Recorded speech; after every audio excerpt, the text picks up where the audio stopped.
Hi friends, welcome.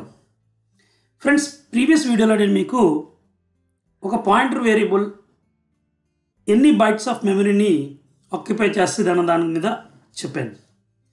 And different variables ని declare చేసి వాటికి సంబంధించిన పాయింటర్ వేరియబుల్స్ ని కూడా డిక్లేర్ చేసి ఫైనల్లీ ఏం ప్రూవ్ చేశానంటే pointer variable of any data type you take it occupies only 4 bytes of space in the main memory if you are working with these modern compilers. ఎందుకంటే modern కంపైలర్స్లో ఇంటీజర్ని by default long కింద treat చేయడం జరుగుతుంది, అందువల్ల 4 bytes allocate చేయడం జరుగుతుంది. అదే మీరు turbo C2 turbo C3 old కంపైలర్స్తో వర్క్ చేస్తుంటే అక్కడ ఇంటీజర్ని బై డిఫాల్ట్ షార్ట్ కింద ట్రీట్ చేయడం జరుగుతుంది కాబట్టి 2 bytesని ఆక్యుపై చేయడం జరుగుతుంది. Okay, so let's stick to 4 bytes because we're working with modern compilers. So ఇక్కడ క్వశ్చన్ ఏంటంటే పాయింటర్ వేరియబుల్ ఎలాగూ 4 bytes తీసుకుంటుంది కదా, then why to have integer pointer, character pointer, double pointer, float pointer, array pointer, ఇలాగా రకరకాల data types తోటి pointer వేరియబుల్స్ని declare చేయడం ఎందుకు? ఎలాగూ 4 bytes తీసుకుంటుంది కదా, మనం ఇంటీజర్ కింద డిక్లేర్ చేసుకోవచ్చు కదా అన్ని పాయింటర్ వేరియబుల్స్ని అన్న దాని మీద సెపరేట్గా ఒక సెషన్ చేసి డీటెయిల్గా ఎక్స్ప్లెయిన్ చేస్తే బాగుంటుంది అనిపించి ఈ సెషన్ని మళ్ళీ నేను చేస్తున్నాను. ఓకే, సో ప్రీవియస్ సెషన్ ద్వారా మనం తెలుసుకున్నది ఏంటంటే pointer variable of any data type occupies only 4 bytes of space in the main memory. So అలాంటప్పుడు మీరు అన్ని పాయింటర్ వేరియబుల్స్ని ఇంటీజర్ కింద ఎందుకు డిక్లేర్ చేయకూడదు? ఓకే, దాని గురించి నేను మీకు డీటెయిల్గా ఎక్స్ప్లెయిన్ చేస్తాను. ఫ్రెండ్స్, నేను ఇక్కడ ఒక ఇంటీజర్ ఎరే తీసుకున్నాను, ఇంటీజర్ ARR ఆఫ్ 10.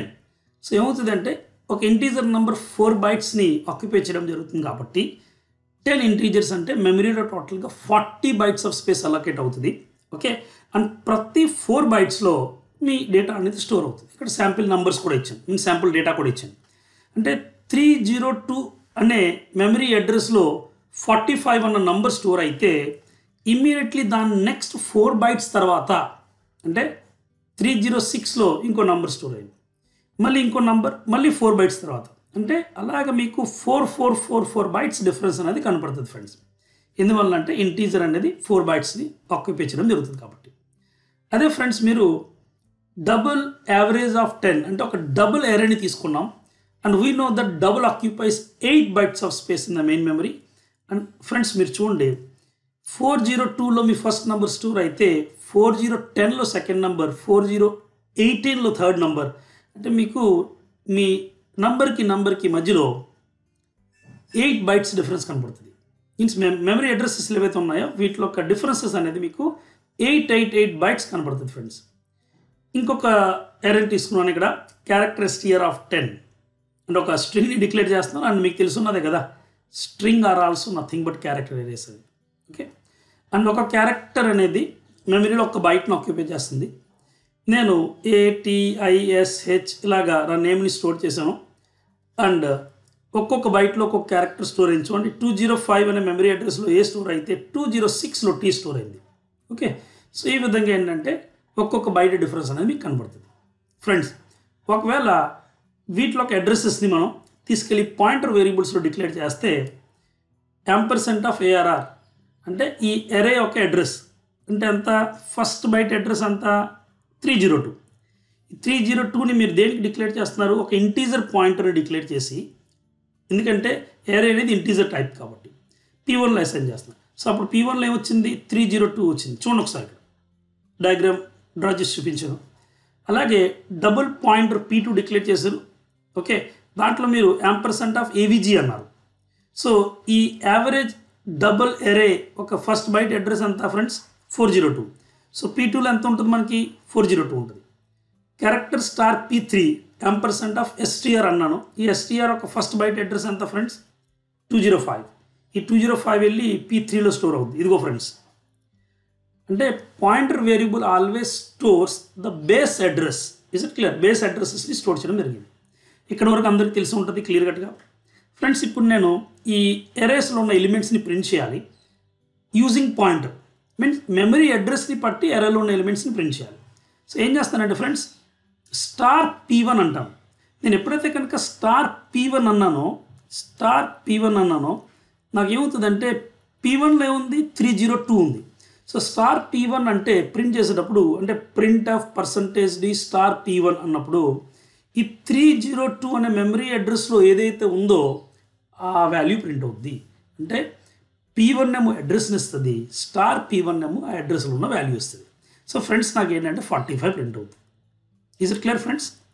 ఇప్పుడు మీరు నెక్స్ట్ ఎలిమెంట్ని ప్రింట్ చేయాలనుకున్నప్పుడు మీరు ఏం రాస్తారంటే P1++ అంటారు.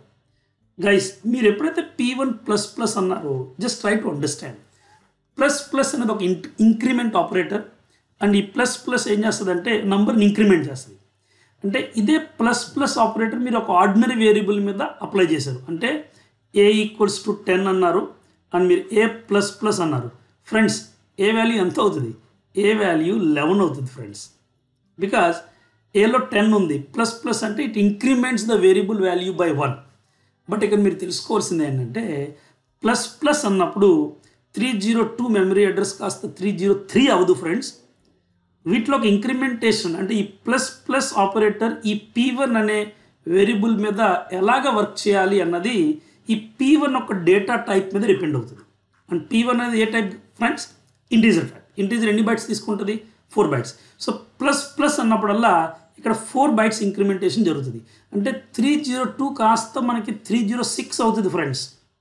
ఎప్పుడైతే 306 అయిందో స్టార్ P1 అనగానే value at the address of 306 ఇప్పుడు మీకు 67 ప్రింట్ అవుతుంది ఫ్రెండ్స్.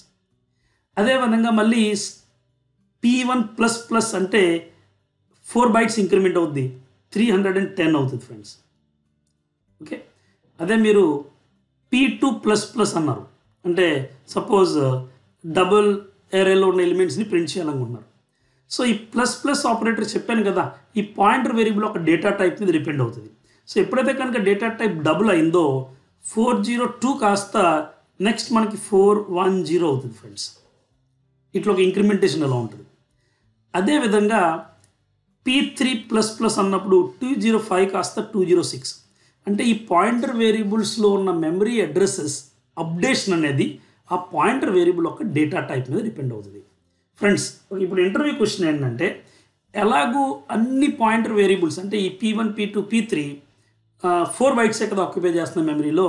అలాంటప్పుడు మనం ఏంటంటే సింపుల్గా integer star P1, star P2, star P3 అంటే అన్ని వేరియబుల్స్ని మనం ఇంటీజర్ కింద డిక్లేర్ చేసేసుకోవచ్చు కదా ఫ్రెండ్స్. డిక్లేర్ చేయడంలో తప్పులేదు, వాటికి అడ్రసెస్ని అసైన్ చేయడంలో కూడా తప్పులేదు.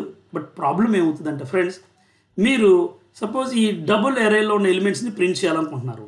సో మీరు P2++ అన్నప్పుడు ఏమవుతుంది? ఈ 402 కాస్త 406 అవుతుంది ఫ్రెండ్స్. అంటే కేవలం 4 బైట్సే దీంట్లో ఉన్న మెమరీ అడ్రస్ అనేది ఇంక్రిమెంట్ అవుతూ వెళ్తుంది. అండ్ 4 బైట్స్ ఇంక్రిమెంట్ అయినప్పుడు మనకి డేటా అనేది కరెక్ట్గా రాదు కదా, ఎందుకంటే 406లో మన నెక్స్ట్ నెంబర్ లేదు. మన నెక్స్ట్ నెంబర్ ఇచ్చింది ఎక్కడుంది? 410లో ఉంది. అంటే 8 బైట్స్ ఇంక్రిమెంట్ అవ్వాలి.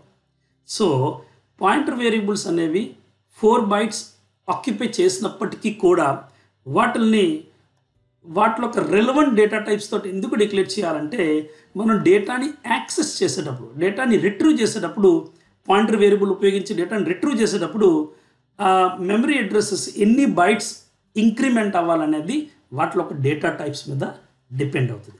అందువలన ఫ్రెండ్స్ ఏంటంటే pointer variable of any data type though it is occupying only 4 bytes, you can't declare them as integer pointers. They has to be declared as their pointers of their respective data types friends. ఇది pointer variables and వాటిలో ఒక data types గురించి. Hope ఈ video మీకు నచ్చుంటుంది. And channel ఇంకా subscribe చేయకపోతే వెంటనే ఛానల్ని సబ్స్క్రైబ్ చేయండి. అండ్ వీడియో నచ్చితే కనుక డెఫినెట్గా లైక్ చేసి ఫ్రెండ్స్ అండ్ ఫ్యామిలీ మెంబర్స్ కూడా షేర్ చేయండి. Guys, thank you so much. Bye, take care. See you in next video.